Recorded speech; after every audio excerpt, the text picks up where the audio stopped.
Hello, every Paranormal Highway, because today we're taking the Paranormal Highway all the way to the UK, United Kingdoms. Our mothers, fathers, where all my ancestors came from. Well, technically, most of my ancestors are from Scotland. I have, so technically, according to my DNA, I'm more from Scotland. But hey, the UK is my friends, the people. I love the UK. So we're going to talk some paranormal from over there. We got an awesome guest. A lot of you know her. She's in the chat a lot of times. Deborah is coming on, and we're going to talk about one of her cases. Got a couple of video clips, and we're going to check out. I even have a list that's called the 12 most haunted places in Lincolnshire. So I'm going to see from Deborah herself, who knows the area. Are these 12 in this area really, truly haunted? So strapped on, go to the bathroom, slap yourself a few times, say Bloody Mary, and come back and let me know if you survived it. All right, I'll see you after the intro.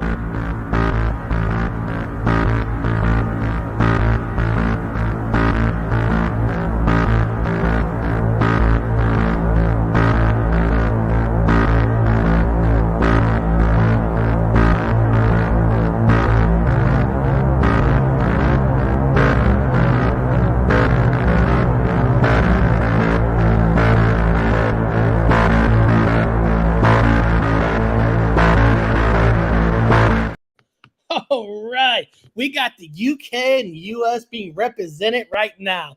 You can't ask for better than that. Nope, we got the pond covered, haven't we? You know, and to really know like the area that you sent me, I did exactly what you kind of told me, like Google Earth it, and I did. So so the place we're talking about, people, is actually, it's in the title. I mean, I wrote in the title, Spooky Happenings in Sutton Bridge, a Paranormal Encounter on the Lincolnshire Coast. Yeah.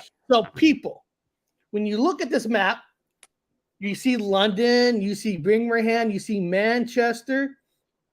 And then when you start to zoom in, this might be easier. Right there. Right there, yeah. That's the property. And if you pull out a little bit, you'll see how close to the coast it is and that there are no other homes. So you take that area back to 1830 and it was desolate. It was built 1830. It was the only home out there. I don't know Lincolnshire myself. I'm from Manchester, but I fly all over the country with obviously the work that I do. So I do know some parts, and I do recognise the estuary, because it's a very important estuary in the UK. It's a port, it's a harbour port, similar to Puget Sound or somewhere like that.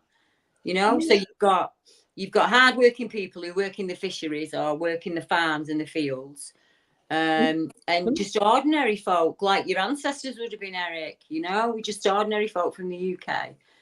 And there's one family that lived there, mum and dad and 3 children. And the case, she contacted me because she put CCTV in the house and things ramped up. Carla's from Manchester. Yeah, I know Carla. Hi, Carla. Yeah, she's awesome. She's awesome. I've seen awesome. Her. Yeah, I recognise her. Well, what we've got, and Carla will realise, we've got a young mum, a mum at home, and she's got 3 young children. And there's been activity at the property her entire time.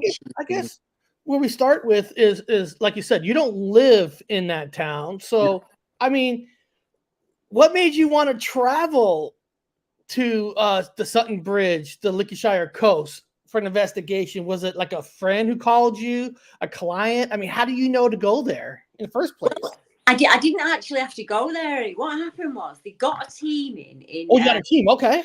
No, not my team. A paranormal team went in 2019. And they picked up on a very dark energy that was at the home. And they got some EVPs. So it almost sounded like, help, I'm drowning. So we've got a lady who's had experiences her entire life. And my expertise is in paranormal families. So gene lines, where grandma and great-grandma, and then, you know, as it follows down the line. And people in the UK just know me. She had bought new CCTV that just went in this March. So it's very, very current. So I haven't even had a chance to get out there yet. And she said to me, would you have a look at it and have a listen to it and see what you think? And I said, yeah, I can do that. I said, but I'd much rather put it out to people and get them to have a listen and see what they can spot on the camera rather than me influencing it. So that's what I did. I passed it out to a number of ladies that I've worked with before. Didn't tell them any background, didn't tell them about the house or the number, any of that. I just said, I want you to look at these CCTV clips for me and tell me what you get. Now, several of them came back with, there's something stood next to the window looking out, almost transparent, but they don't know each other. They're sending it in to me separately. They're all speaking about the voices coming from the water and that there's water involved somehow. Is there a river there, Deb, or is there this water? The spirits are coming from the water. And they all picked up on that. So I got in touch with her as quickly as I could after looking at the CCTV. And I said to her, right, talk me through it. Take me back. Don't tell me about, I love to go in blind. I know there's been a program on it by the previous team. I haven't watched it. I don't want to influence me anyway. This person's house? So this person say, hi, Eric, this is my house. Yeah, that's Simon. That's Simon lives there. Okay, so that's his house. So the house we're talking about is his house. This is his house. And he's right there in the chat. Dude, you can't ask for better than that. That's his house. So Chrissy ended up at the house in a really serendipitous way. But what I tend to do with people, I say, take me back to the first time you remember experiencing something unusual or strange. And normally it's in early childhood. With some males, it can be 13, 14, that kind of age. But with some folk, it's normally between about 3 years of age, 6 or 7, before society starts to shut you down. But Chrissy's grandmother also heard and saw a spirit. So Chrissy wasn't shut down, it was expected. So she gets to the age where you buy a house and you get married, and she doesn't know about this house at all. So her and her husband want somewhere out in the middle of nowhere because they have dogs, and they're like, we want to be really rural, and we know the area. It was ramshackle. It was falling down, Eric, like really, really falling down. But they just liked it. But Mrs. Moore, who owned it at the time, said, you're a really nice family and I just don't want to sell it to you. And Chrissy said, no, it's fine. Honestly, it's fine. I'll be fine. I've experienced strange things my entire life. So they go to mum and dad's to surprise mum and dad and say, look, we've bought this property. And mum goes, oh, you silly cow. You were born in that property. And the two clips you sent me, I'll play the first clip. The first clip is inside the house, correct? Yeah, it is. And like I said, this is inside Simon Coates' house that I'm about to show you guys.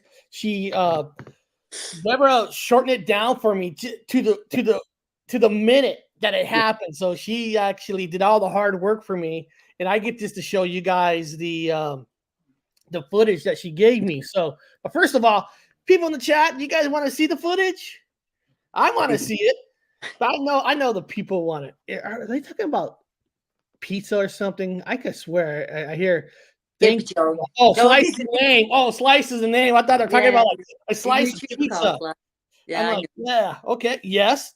Yeah. Jojo wants to see it. My slice wants to see it. Dina P wants to see it. All right. I'm gonna bring it up. So okay, so you shrunk it down to the minute.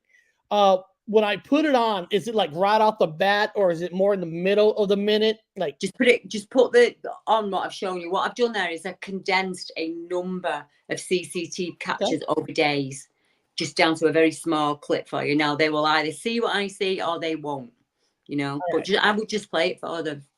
I'm gonna make the screen bigger. I'm gonna cover us up just so we can see the whole screen. Yeah. So here we go. Let's check this out. I saw an orb circle.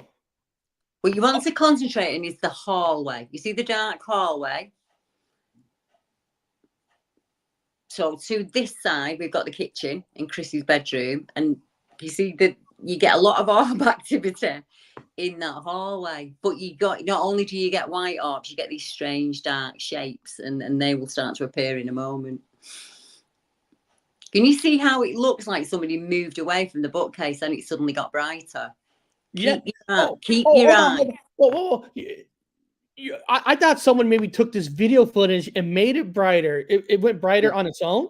Yeah, it went brighter. It was like somebody walked in front of the Oh, bookcase and go back. Let's do it again. Watch, people. So again. watch. It's dark. I thought somebody made it brighter so we can see easier, but something walk across the camera. That's different. I like that. Let's take a look. Watch. Oh, Right, watch, but keep your eye on that door. Not the door where the dog is, the dark door. Keep your eye there if you can. The one in the hallway, because what you're going to see next is just unbelievable. I put it through every app I could find, and it's not been altered, it's not been edited, it's not been anything. I'm dying for it to do it. I keep thinking, oh, I hope I've not sent it in the wrong one. Hold on, what the hell is that? Is it? It'll do it. Give it a minute. You see? It's a hand. It's a hand. It's an orb that turned into a hand. Oh, hold on. Guys, let's go back. Yeah, because when you first told me to look. Yeah, you see it now. And I was like, I'm gonna show you. I was like watching the video, and then I'm like, look like some worms are crawling, and then you start looking. That's a hand. So guys, let's check it out again. Let's watch the hand. This is actually, I like this. Oh, and as it goes forward, it'll show you the actual clip. So I've just done this so you can get your eye in, and now you'll be able to see it as it does it normally. You know. Here we go. All right, guys. Here we go. There's that right there. It just is an orb that turns into fingers and then vanishes. Just vanishes.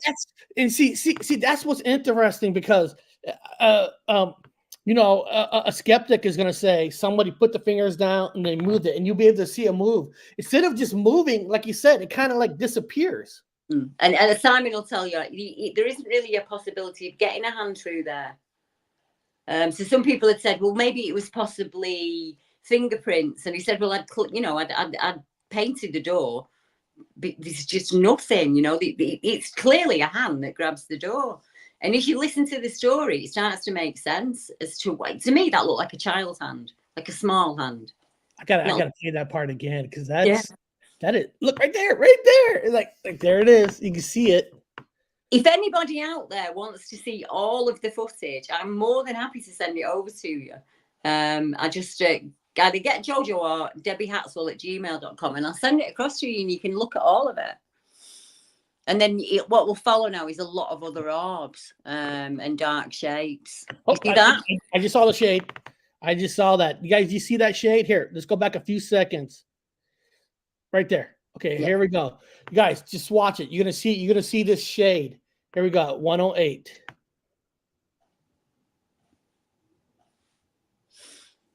Right there. And it kind of started where the arrow thing's going down by the bookshelf. Yeah. And then it kind of just like, that is, man. Well, somebody says, watch the dog. Like, what is the dog? I'm not paying attention to the dog. Was the dog like the knowing? Dog didn't react. Let me look. I gotta look at the dog. See, this is why it's great to show people, because like I wasn't thinking about looking at the dog. So let's see it again. I want to watch the dog. I don't think the dog reacted, did it, Simon? Chrissy said she was in the kitchen with her son. They didn't hear anything. They didn't, the dogs, there's 3 of those dark shapes. 1, 2, 3, you see them pass. And they come from that hallway. And that's where people picked up somebody seeing a person looking out, standing at the door looking out. And the camera, again, changed color right there. Well, she put the camera in. She didn't put the camera in to catch paranormal activity. Her youngest son has autism, and he will get up quite earlier than the family. So she just wanted to make sure he was safe. So the very first time she picked up on it, I would imagine it's the same in the US. You get your groceries delivered. So she's expecting a grocery delivery, and the dogs are going absolutely mad. So she looks on the camera to see if and there's nobody there. And they pick up that awful audio that I sent over to you. Shadows always seem to be in 3s when they visit. Yeah, there were definitely 3 of them. And like I say, it's a much, much longer set of CCTV captures over a number of days.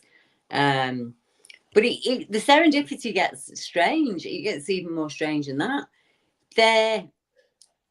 Chrissy hadn't looked at, she hadn't even thought about wrecks or anything like that. And sometimes when you live in an area, like you live near Murray Island, you take in everything that's around you. It's just where you live. You don't see it as the place that it is. So it hadn't entered her head that she lived in a port town.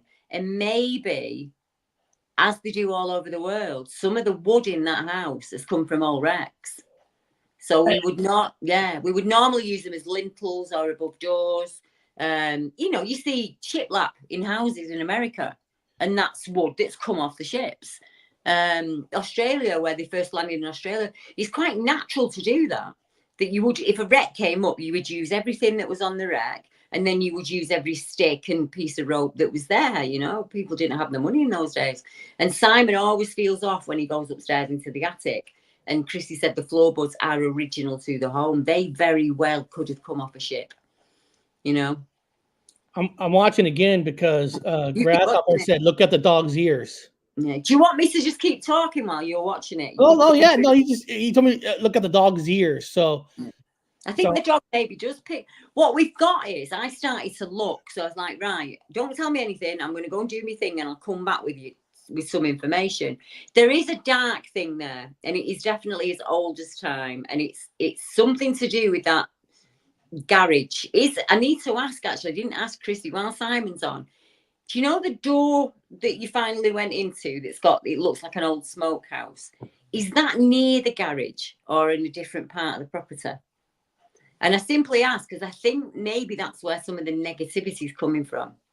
So in 1830, Eric, and this is very important, in 1830, there was a small boat that took some people who were on holiday from Sheffield, which is further inland. And they were just going out to do a bit of fishing, and then they'd pick samphire on the rocks and they'd come back. And it was a lovely day. It was absolutely lovely. There were several adults and children on the boat. And in England, we call any captain that takes something down an estuary as a pilot. So you had the pilot of the boat, who was 41, and his son was with him, who was 12, called Bernard. And coming back, there was a squall, and everybody died except for one lady. And those bodies were brought up close to where the home were. So you've got 4 children died. One that we can name as Bernard, age 12. Another little boy who has exactly the same name as Chrissy's little boy, who experiences the activity. And when he's in the home, their orbs ramp up. So I suggested that we've got a number of lost souls out there that have probably over generations gravitated to. That house is a literal lighthouse for souls. You've got Chrissy, who's a mum, 3 young boys. If I was a young boy out there on my own, that's where I'd go. They see him in his bedroom. They see things around the house. And Chrissy is an artist, so I encouraged her to sit down and do some automatic drawing. And I think I sent you that image, didn't I? It's like she's just sketched. She said, I didn't look. People look at the thumbnail. I put it on the thumbnail. Yeah, that was what she drew. And at first, I'm going to be honest with you, when I saw it, it scared me because it looked like black energy and I didn't like it. And I turned my phone off and I thought, oh no. And I never get my daughter involved really because she's in her 30s and she sees a lot of the dark things like I used to back then, and she's working her way through it.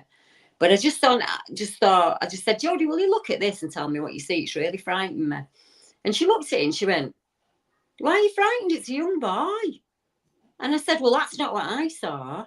So she went, look at it again, Mum. Look at it as a mum and a nan. What do you see? And when you look at it, it's a smiling boy. And Chrissy hit on it. She said, I think that dark thing's holding him here. And he's using him to feed off those children. We know that things show themselves in children's bedrooms at night. And I call them energy feeders. I don't know what name to give them. It happened to me. And it's almost like they feed on your fear. So what we're going to do now is, the best thing we can do now is, we could go to war with the dark energy and put all our energies into it and that's exactly what he wants. Or we start to cross them over one at a time. I mean, has this thing hurt anybody yet? No, it hasn't hurt anybody, but it's frightened a few people. It's frightened Chrissy as well.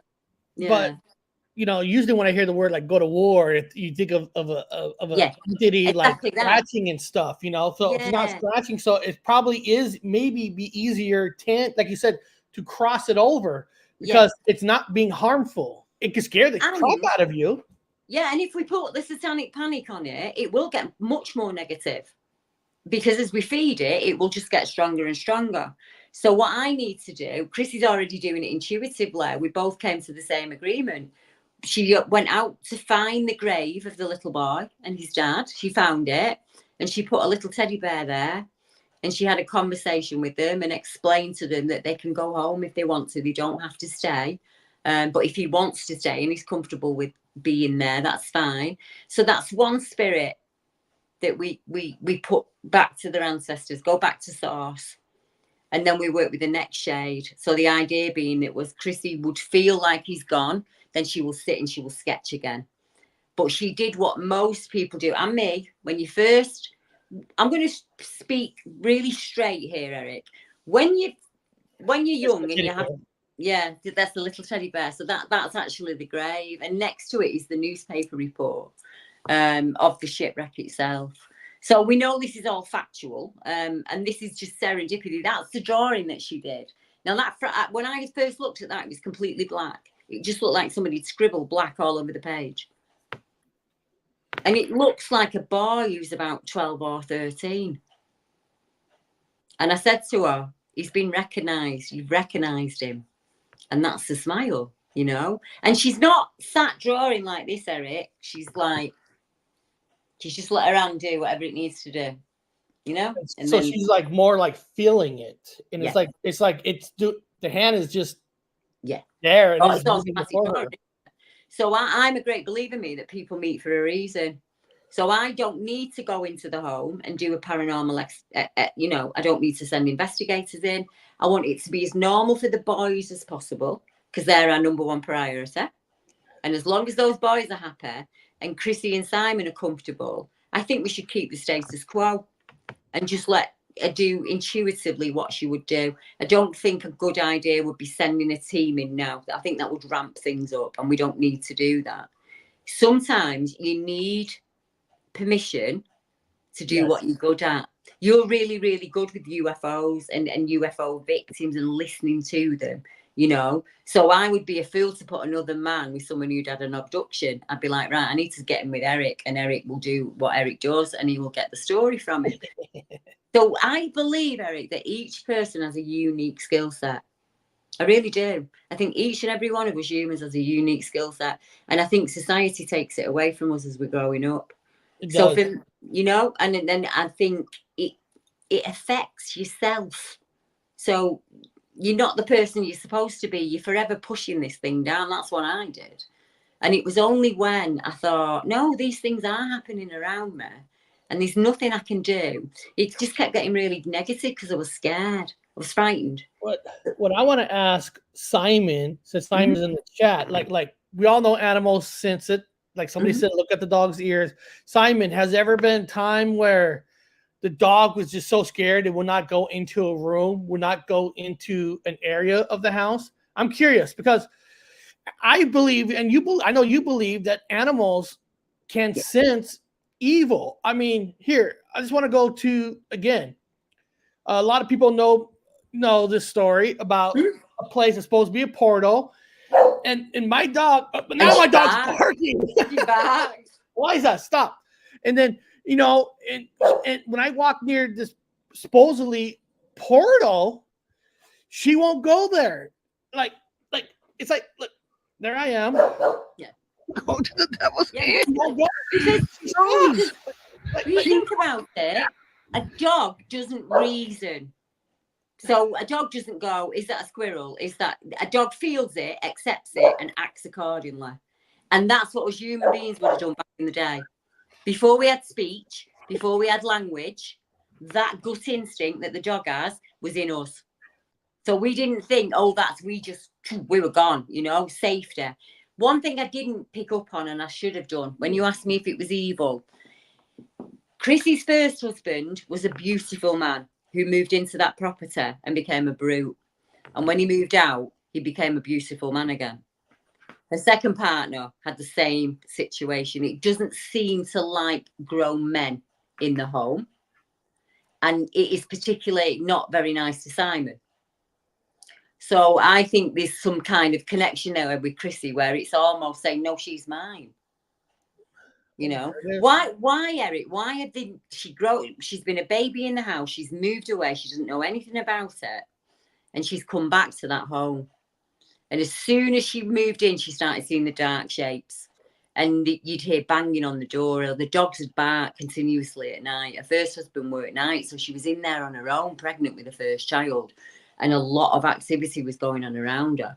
And then you've got society and the doctors saying, well, it's just your nerves, it's anxiety, take this pill, take that pill. That's what they did to me. And it doesn't seem to like when she has a relationship with someone, it will take, I think it's probably attaching to the men, but Simon's incredibly powerful. He's Cornish, so he instantly, he's early. Was it Simon who said that this thing seemed like it doesn't like men? Yeah. Simon's maybe it's a female spirit, maybe? I don't know. I think it's all connected to the land, Eric. Simon's name in Old English means the bay, as in the bay. So he's from Cornwall, but they live on the bay, don't they? And Cornwall is where their very first Druids came from. So for anyone who's got pure Cornish blood, like my husband, they instantly can tune into things. I think Simon's far too strong for it. I know it's affecting him, but I think he's not affecting him to the extent where he's leaving like the other men did. And Chrissy and Simon together, when you put the right two energies together, you're unbreakable. So I think those two coming together now, it's supposed to happen at this time. What do you think about this? Carla wrote, I feel the dark spirits are things that have never been born into this world. Yeah, there is that, isn't there? I mean, I don't use the word demon, Carla, and just simply because I don't have any religion. My parents never took us to church. They didn't do any of those things. So I don't really use the word demon, but there are dark entities that have never been born. They don't have a soul like we have a soul. They don't come from source like we do. And their only aim is to suck up anything negative that they can and wreak havoc. So whether you believe in hell or evil or whatever, there are dark forces and there are positive forces, because there's balance in all things in life. And what we need to get people to stop doing is, if you hear that's not a demon, that might be a spirit of a young child trying to get in touch with you. But if you instantly go to demon, it's all going to go dark. It's the same in the cryptid society. It's the same with alien greys. If you let it go negative, it fulfills its role. So we have to try and keep things. I'm complete opposite of any paranormal investigator you've ever met in your life. Complete opposite.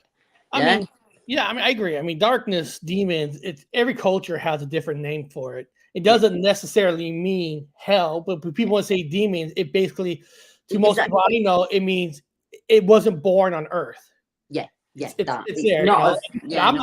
I'm not religious. My grandpa was a minister, but my father wasn't religious. We never went to church. Now, we did have a church down the road, and I said this. I went down there, got baptized because everybody was dipping their heads in the water, and I thought, hey, that looks fun. I'll do it. But beyond that, I've never went to church. I'll tell you a secret. When I was a small girl, there were several churches in our town of very many denominations. And if they were having a day when they were giving food away or cakes or sweets, I would go and I would say, oh, yeah, I'm Catholic. And I'd eat whatever I wanted and then I'd go. Now, if Danny Stanton's in the chat, Danny would tell you a demon is his ex-wife.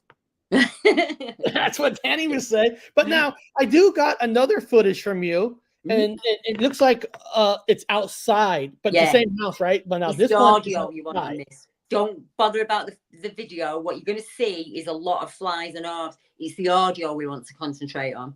There is nothing out there, Eric. There's no CB radios. There's nothing that could be making this interference. And when you listen to it, I heard a word on it last night, not on this clip, on the latest clip that she sent me. I actually heard a name and it was as clear as day. And I just thought, right, well, I'm not going to say the name until somebody else says to me, I heard at that point, I heard this name, but have a listen. Oh no, I had to put this up. She It's was. creepy. Your mother was. Creepy. I'm going to be honest. It's creepy. I don't like it. All right, here we go, people. All right. Oop, let me get the words off so I can put it up. Here we go.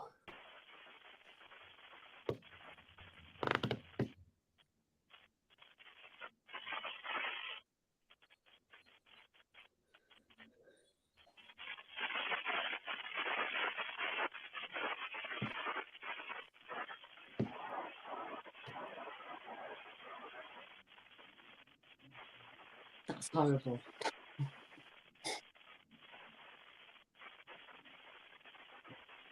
Hold on. Somebody said it's horrible. Was that you saying it, or was Yeah, it that was video? me. Oh, okay. Sorry.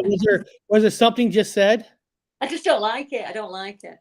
Oh, okay. I thought you heard something. No. Okay. I just wanted to make sure. Like, did I miss it? Did I miss it? Here we go.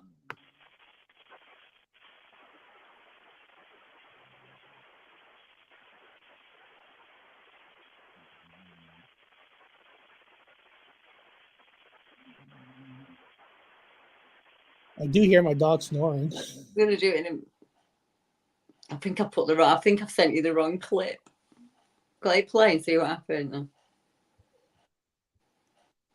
Oh, you're thinking this might be the wrong clip? It might be, yeah. I've got so many clips I might have sent you the wrong one.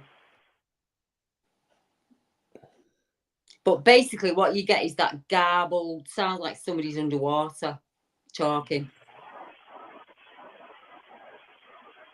Yeah, right there. It sounds like he's talking.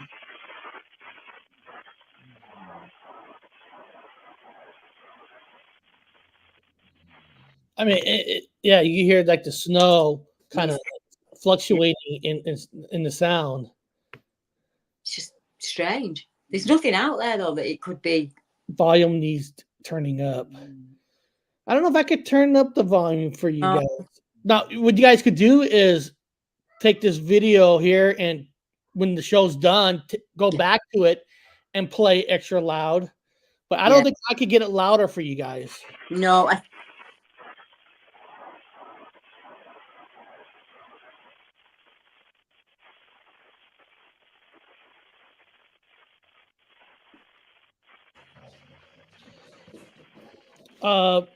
My slice wrote, "No one's of Deb's clip. I did hear the word tomorrow." Yeah.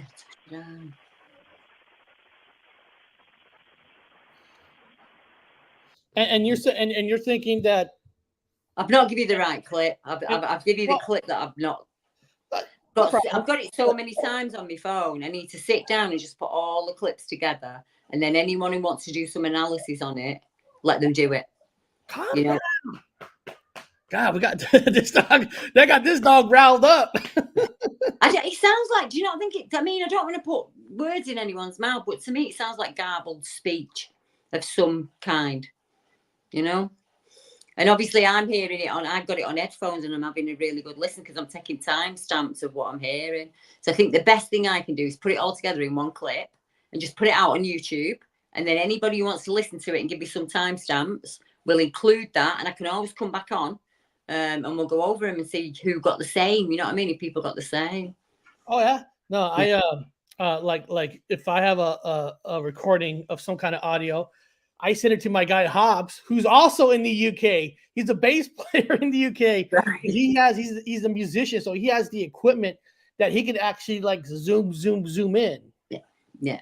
You know, really because a lot of people know in the chat that I was born with hearing issues. So for me, low sounds, like I can't hear low sound. So I have people like spice it up so I can hear it. Yeah, I get it. My sister has a problem. She's deaf. She was born deaf. Well, she was born normal, but she was ill and it made her deaf. So she can feel better than she can hear. So she can put her hands on the speaker and she can feel it. Do you know what I mean? I'm not the best. I mean, a lot of people send it me for analysis, but I don't think I'm the best. My eyes are not great and I'm not the best at hearing. So that's why I think, no, I'll give it to somebody else and they'll do the best that they can do on it. And then I could present it with Chrissy. So what I did was I said, right, Chrissy, I've sent it out to these 3 ladies and these are what I've come back with. One of the ladies said to me, it's all to do with the boy and water. Now, I hadn't told her about Chrissy or the children or anything. or the wreck or anything. Nothing. I just said, listen to that for me and tell me what you get from it. And she went, it's all to do with the washer and the boy. And I was floored when she said it, because I thought, yeah, I think it's all to do with the washer and the boy. The other thing I found, Eric, was the river that runs at the side of the house is called the River Nene. And there was 3 boats that was named after that. And all 3 of them went down. Oh, and I completely missed a bit. I told you I'm off my game. It's late. The ship that went out, you remember the small boat that I told you about and the people died on it? That had been bought 3 months before by the pilot. It was found floating in the bay with 3 dead men in it who they never identified. So was that craft cursed in some way? That's a good. Yeah, you know, when you think about it, there's just too many serendipities. There's just too much. So it's like all cogs fitting into place finally for Chrissy, you know. I always wondered, like, you know, the owner, like you said, Mhm. you know, down the houses, there's something in that house. We know that. You know, but I always wonder, like, when you sell a house, is that something you tell the people? Like, oh yeah, by the way, if you buy this house, there's a ghost in here. I don't know. Yeah, I mean, I know. I moved recently and I had that quandary because I've had activity in my old home and I moved out because of the amount of activity in my old home. But, And the couple who've moved in, they moved in as a happy couple with a baby, and it's over. It's only been 12 months. It's over and done with and gone. The relationship fell apart. So my brother told me, you know, because my brother lived in the UK for over, over 5 years. He told me that all the houses are they're all haunted. I mean, it's not like it's nothing new. Like you're buying an old house. I'm sure every house down there, somebody's died in it. I mean, because the age of the houses. And just people forget that it's not just the house that's there now, or the hospital, or the home. It's the land. The land itself. The land is always there, so you can build what you want on top of it. But those spirits, and sometimes that building, I've noticed in my cases, if they kind of build on an ancient site that was important, that really amps up their energy. And a lot of the times you get these like dog-headed men, like the dogman reports that come in England, are usually around ancient sites or burial mounds that have been modernized in some way or disturbed. Do you get almost disrespected kind of thing? Yeah. It's always intriguing right here. Like, we'll make sure I move them one by one. But you know, that's always intriguing because normal people like myself say I want to move a ghost away. You know, because you don't, technically you don't know how many ghosts are in one house. But how do you really know? Like, I always want to know, like you did your job. That spirit went somewhere else.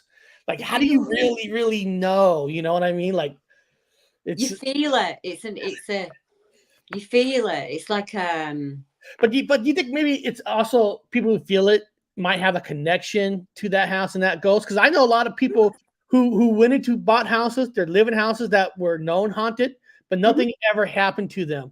Always wonder the connection that people make too with some of these.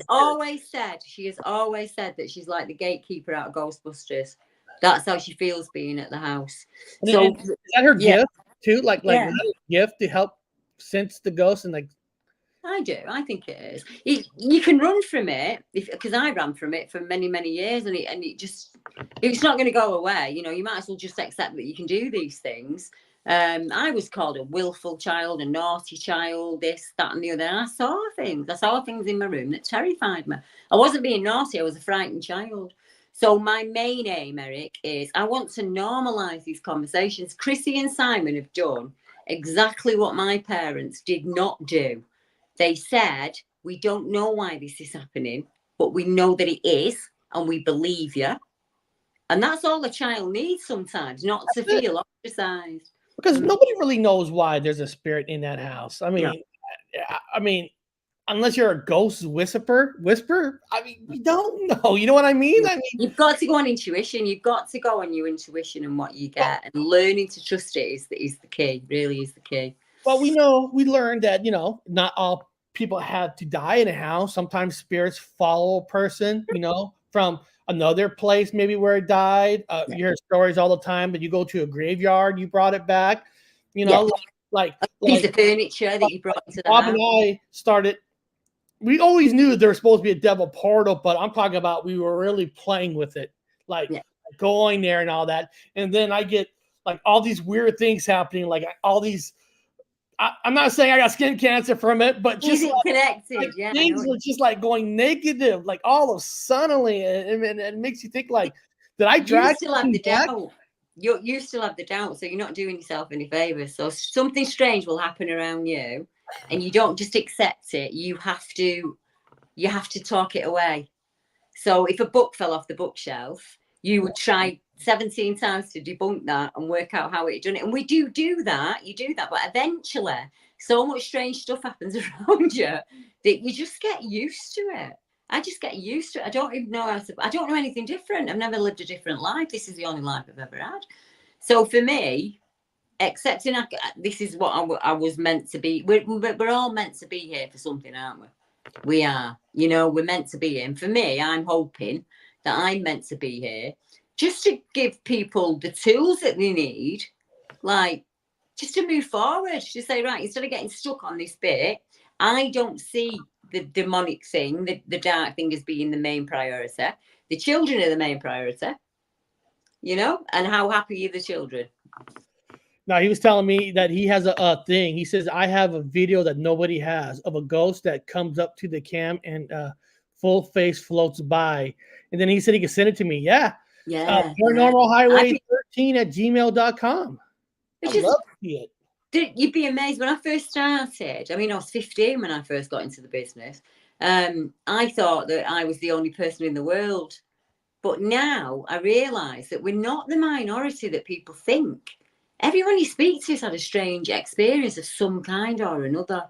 Something that they can't explain, whether that be something trivial or something major. Or uncle has, or brother has, or auntie has. There's always a story in your family about a stranger. I mean, look at you with Murray Island and the UFO crashes and things there. You were born to bring that case to the public eye, because I didn't know that before Roswell there was another crash. I don't think anyone in the UK knows unless they were listening to you. That's my thing. Yeah.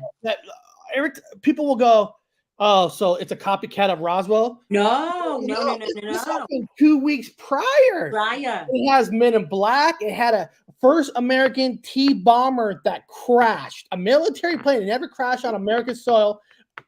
On this case, who lost his arm. The boy lost his arm. Weather balloons don't take your arms off you. They don't kill your dog. Yeah. So what's happened there is the MIB have come in and shut everything down. They probably threatened him with his life. And then, and every time I'll say, I think it's connected with Roswell. I think it's the same ship from that clan. And everybody's like, nope. Because everybody gets territorial on a story, on a haunted house. It can't be connected to that. It can't. You're like, why not? Well, how come it can't be connected? If we accept that they can move as and when they want, right? They're not going to zigzag all over the sky like that, are they? They're going to do what planes do and take the path of least resistance. And that would mean a route. Well, first of all, those things are all on the West Coast, Roswell and all that. And I always tell people, what are the chances of 2 different alien planets came to Earth 2 weeks prior of each other? Yeah. What are the chances of that? But I don't know. And I of course, I used to live next to Gettysburg, and one thing about Gettysburg that you can never do is put a name on a certain ghost, because thousands of soldiers have died there. There's so much. There's almost no way you can see the same ghost and know who it is. I mean, unless that ghost has a connection to you. Yeah, I was going to say thousands of people who died there. Yeah. No, there might be something about you that it connects to. Or I'm a great believer that sometimes people are catalysts, so they can go into an area and just clue into something. I mean, I remember being a little girl and going on a school trip, and we were in this really big, like the palace, like that kind of thing. And I remember thinking, oh, we've got to go in the red room now. And then I was like, We went in and it was the red room, and I just was like, how did I know that that was the red room, you know? Maybe we just, our brains pick up on things and we don't realise that we're picking up on them. I have this great belief in the animal brain. We have to go right back before we had communication. You know when your partner is in a mood with you. You know when they're sick or they're ill. You know, it's just, human beings are a lot better at picking up energy than we realise, because we do it on a daily basis. You meet somebody for the first time and you'll either think, oh, I like this person, or, ooh. And that's your intuition, that's your sense of self. It's something in there is picking up on something that's not right about that person. And Chris is really, really good at that. So it would be silly for me to shut that down. I have to champion that, say, that's exactly what you need to do. But she did what I did. She said, right, I'm ready now. So then you get 1,000 souls coming at once. And she was physically sick, because it will drain your energy like a battery. So I have to teach them that you have to book them in like appointments. So like I set a day aside when I know that I'm calm, or sometimes I'll go up to the moor with my husband and I do it under the moon. I do a lot of my things under the moon, and I just get calm and I say, right, it's time. It's time, and then I'll get whatever I get, and that'll start me on my next case. And just, it's never failed me, Eric, and I just trust it now. The more it happens. Is there something personally for yourself that you're searching for? Like, is there a certain one thing you want to know for yourself with all your investigations? Yeah, that's what started me on this path. When I was 15, I was in, I lived in like a small, I think you call it in America, like a mill town. So you have like the docks, the mill, the mine. There wasn't a whole lot more going on, but there was an old country mansion there that had kind of gone to rack and ruin. And I saw this thing that, a real blue collar type of small town. Yeah, definitely, you know, that. coal mines, people. I mean, it's that. No, you're not expecting anything out of the ordinary. And I never put what happened when I was a small child in my bedroom together with the incident when I was 15. But when I was 15, I saw this thing. I don't know what it was. People tell me it was Bigfoot, and they tell me it was British Bigfoot. But until I hear it come out of his own mouth what he is, I don't know. He looked flesh and blood, Eric, but he couldn't have been there. It was impossible for him to have been there. He looked like a man and an ape pushed together. He looked like your Sykesville monster. He just looked like a man and an ape pushed together. And I was so frightened. I pushed my friend to the floor and I ran home as fast as I could. And it was near my school, so I had to go back the next day. I was absolutely terrified. And that what made me start doing what I do now. I had a lot of trauma from that event, and that carried through into my 30s and my 40s. And I don't know. I just changed as I got older. The fear was replaced by the need to know. Need to know. What was there? How did that happen? There was two of us. So it wasn't even like I could hallucinate him. She was with me as well. And she saw him. She called him the gorilla man. I always called him the man ape. And she wants nothing to do with it. It was over and done with that day for her. But for me, I've never been able to let it go. Just never. I need to know. I don't think I'll ever find out now. I'm a realist. But if I can see that in a place that is impossible, then who am I to sit and judge anybody else, you know? That's why it's called BBR, being believe research. It's, if you come to me with your story, if you're a hoaxer and you're going to pee on my leg, I'll kick you down the path quicker than anyone. But if you're genuine, I'll do whatever. I'll bend over backwards for free to help you, because I know in time that they'll help someone. Chrissy's already helping people. Well, you don't have to worry about me. I won't pee on nobody's leg. No, you know what I mean? Some people will, though, won't they? They'll pee on your leg, tell you it's raining, and try and put an umbrella. Yeah. Oh, don't get me wrong, Eric. I've met I did a paranormal one last year. I've not really spoke about it because obviously it didn't turn out very well for a young man in the house. A mum got in touch with me who lived in the town next door to mine. And a series of events had happened in her young son's bedroom that were absolutely terrifying. And I suggested that she just put a CCTV, you know, like a Teddy camera in, or a nanny camera, and don't tell anyone, and see what you pick up on it. And it was the older brother. The older brother was going in, moving things around in his small brother's bedroom, waking him up quickly and running away. So he'd been terrifying this kid for 6 months. And then mum's got a paranormal investigator in, and I'd gone, put a camera in there. I'm thinking she might catch orbs or a dark shape. what we caught was a naughty teenager terrorizing his younger brother. So, you know, they don't all turn out paranormal. Yeah, and people, Duke says I've gotten pictures from Ireland of tree structures, and they look the same as the ones I find here in Montana. If a lot of you don't know who World Bigfoot Central is, that's C. Duke, Can I and just pick up on that point? he's my Bigfoot expert.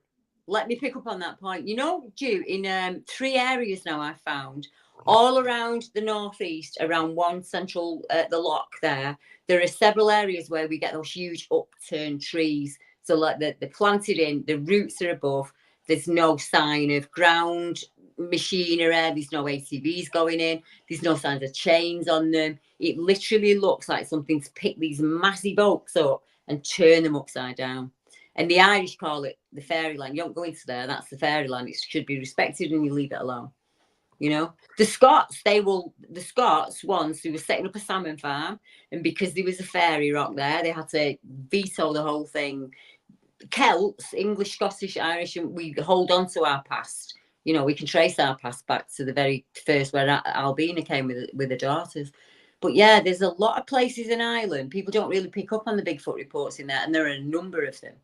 I've got some credible images that have come out of Ireland just this year, to be honest. In it was summer. It was June last year. See, what I learned is a lot of people, it's not that they don't care. They do care. I mean, they don't believe or do believe. They just don't care.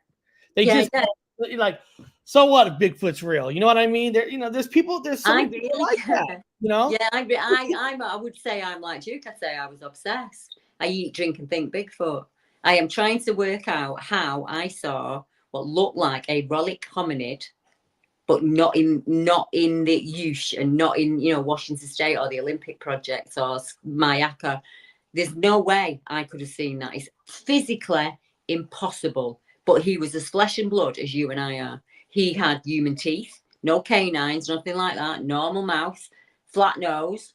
He had really muscular jaw, really muscular here, a pronounced brow ridge, and his eyes were like an amber colour, like the colour of a tiger's, what do they call it? Tiger stone. Tiger's eye stone that you'd wear on a ring or a piece of jewellery. Not much. I don't really remember much white, and I don't remember ears because his hair was long. I didn't smell anything. He just leant out of this bush, and I looked at him, and he looked at me, and I ran. And I'm 57 now, so 42 years later, I am still trying to work out what he was. I've studied Bigfoot all across the world. You know, I'm that old that Henry May was a young man when I first got into Bigfooting, and anybody who knows Bigfooting will laugh at that one. I'm obsessed. I need an answer. There's a video you got. It's called "A Wolf Man in a Weird Side," and you do not want to see me. If you look at that picture of that TV, that could be a Bigfoot. That is the thing. This is what we're trying to work out. So you're like your American Gugwig. You get a lot of reports in the UK that mention this almost baboon-like snout. So not like an Alsatian or a German Shepherd or a wolf. More right here.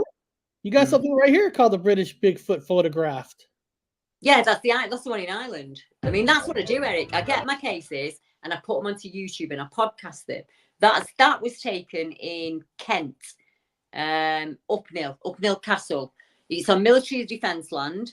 You've got 2 people in a car that are driving to the castle. He's got caught short. He's not well and he needs to go to the bathroom. So he's nipped into the brush here. And as he's doing what he's doing, he said this thing just came walking and it was thick and black and muscled and he couldn't make out any facial features because it kept its face in the shade. And Duke will look to that. They seem very, very good at that. And people say, why didn't you take a photo?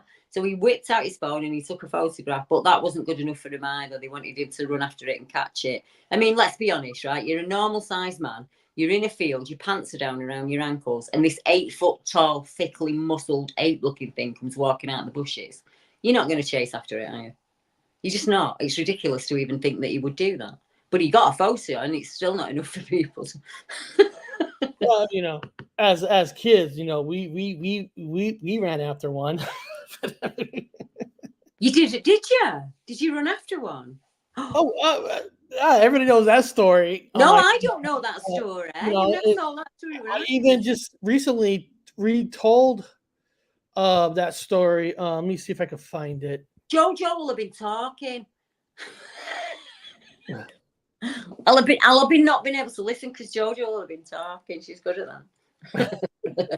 I can't believe that you ran after it. Just curiosity over. Here we go. Let me share this screen. Like just recently, I retold the story. Where is it? Right here, the legendary Bigfoot encounter of 1984. And then, hold on. I'll share that. I'll put that link. Yeah. I even made a tiny 5-minute like a voice documentary on it. Is it on your channel? Because I'll go and watch it when we finish. I'll go. Yeah, I put it right there.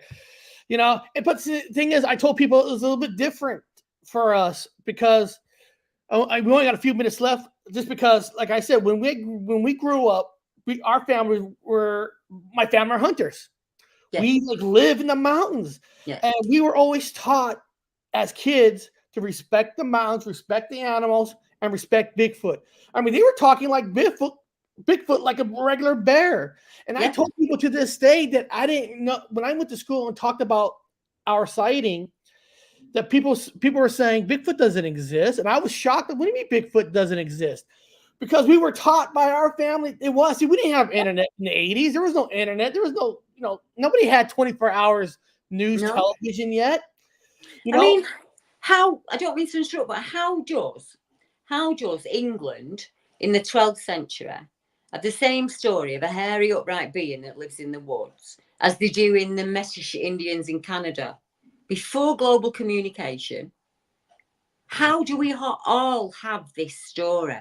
There's always a story about a wolf in the woods, and there's always a story about this ape-like in in England they call him the Green Man, Brown Jack of the Green. He has a lot of names, but he's the woodwose, the wild man. He's always been here in our history. You go to Europe, and it's just given.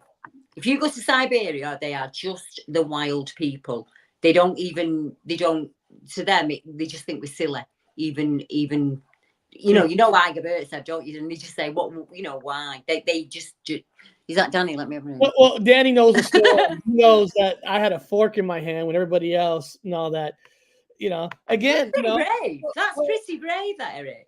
Well, like I said, you get taught that something is so cool and you finally get to see one. It's like, you don't see bears that often in the mountains. When you see a bear, you get excited. We were excited. We were like, it's right there. There it is, and my brother and them were 15, 15. I was 11. It's. Can I say something before we go? Because I want to get it in before we finish. I wanted to congratulate you. I'm disabled. I have terrible mobility. I was in a crash in 2006. And they told me that I'd never walk again and to just lie in my bed. So watching you get up and do that walk, I knew how much that walk hurt you. And I know how much it hurts for days and days and days after. It's not just the walk. So to continue to do that, you need to give yourself a really big high five. It's funny. It's funny. Tomorrow, I actually have an appointment at the VA hospital, the Veterans Hospital, to do my my science injection in the kneecap. Yeah, I've just had one in my hand. Yeah, I've just had my hand. So one of the reasons why I had to force myself to want to walk too is because when they eject this thing, I want to know what's it going to feel like. If I don't start walking a lot, how would I know if it's making a difference or not? And I know exactly what you mean. I know exactly. Do it, You just. I think getting out in nature is the cure for everything. I really, really do. I think if you can just go and have a walk, even if it's just with the dog, or go fishing, or go hunting, or go out on your horse, it's just cure.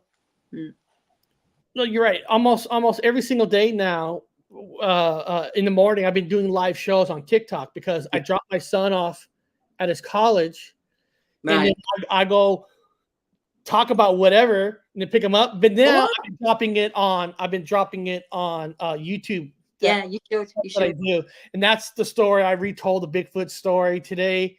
I think today I retold an alien abduction story.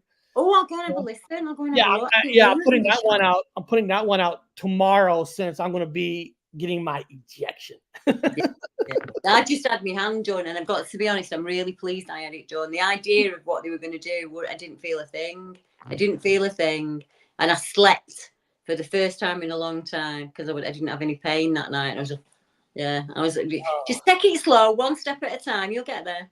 Oh yeah, I know. At nighttime, sometimes I pay the price. I could feel my leg, but there's just something about being outdoors, listening to the birds and the water. Yeah. Any kind of a research. It's like, I don't know. It resets me. You know, it's like a. Well, I think I said this yesterday, but when I tell my Bigfoot story, that life is stressful, life is hard, and when you just go out there and do a paranormal investigation, a Bigfoot investigation, or a UFO investigation, it's like you're taking a break from life and you're doing something that you love. And it's not always about catching something. I wish we catch something every time, but it's not always about catching something. It's about being out there. No, you're not here and you're learning. Even when you're not getting anything, you're still learning. You're enjoying yourself. It's a win-win, isn't it? When I put out the video last year where I was in the Olympic Mountains, and it was like right after the surgery, I couldn't even really walk. But just sitting there and I feel like looking across the water, that was beautiful for me. Yeah, that's all you need. This is why we buy houses with a view, Eric. Human beings are meant to be in nature. Well, first of all, I want to thank you for coming on. And because first of all, you always offer videos, I could show, but I'm always like, well, what if I just show it with you? Because you know it better than me. I don't have to ask questions in the chat. So whenever you get like a set of videos that you think you want to talk about, you come back on and we'll just share it, because this is what I live for. This is what I love, because I don't get the opportunity to really talk to a lot of people in the UK and their investigations. Do you know that there's a huge following in the UK for the cryptid stuff, the paranormal stuff, and like they all come to America. Paranormal is real huge in the UK versus UFO stuff. Well, it makes sense because the UK is like the oldest part of the country in the world, where there's no offense to America. There's a lot more deaths there. There's a lot more. Yeah. You know what I mean? I mean, it's just we're still kind of a young country if you really think about it. Yeah, I understand what you mean for like history. It is, but I just think it wasn't written. The Native Americans didn't write history down, did they? It was given by mouth. It was handed down by mouth. So like, it's a bit like that in the UK still. There's some people you could say it to, and they just think I'm crackers. They put me in a loony bin. I am planning. I don't know if it's going to be this year or next year, but we are planning to do a trip here to the UK, to the Manchester area. That's where I am. Let's have a conference. Because that's where Bob he can like show me everything, because he lived there for 5 years. Yeah, come over. Let's do a conference. Me, you, and Bob, and we'll get a few more people in. It'd be fun, that. Oh God! Live stream it to America, and they can join in. Oh man, that would just be fun. Just go there on a do an investigation somewhere, because you guys know the property and the land. You can tell us. We can go to Chrissy's. Chrissy will have us, won't you, Chrissy? Chrissy and Simon will have us. We'll go there and do an investigation. That's awesome. Well, beyond that, again, I want to thank you for coming on, and we got to do this again because this is fun. And everybody, you got the video now. You got the video footage on this channel. Take it, listen to it loud, do whatever you got to do, dissect it. Leave it in the comments. Let Deb know on what you think it's in that video. I'll get it ready for you. I don't care if you think it's real, fake, or not. Tell us why you think it's real. Tell us why you think it's something else, because we want to know. Yeah, we want to know. But yeah, anytime, Eric, you just ask and I'll be back on. All right. You have a nice day. And everybody, I'll be dropping my video tomorrow from the walk today, talking about an alien abduction story. But I'll be back live Thursday. Okay. I'm going to be on Andy Coates' channel on Friday. Then it's going to be a long day Friday, people, because right after Andy's show, I got the Midwest and Chi coming on my channel. So I'm going to be going to Andy's right to mine. So it's going to be a long day for me on Friday. Get snacks. You'll be fine. It's going to be fun. Beyond that, we'll see everybody next time. Night, everyone.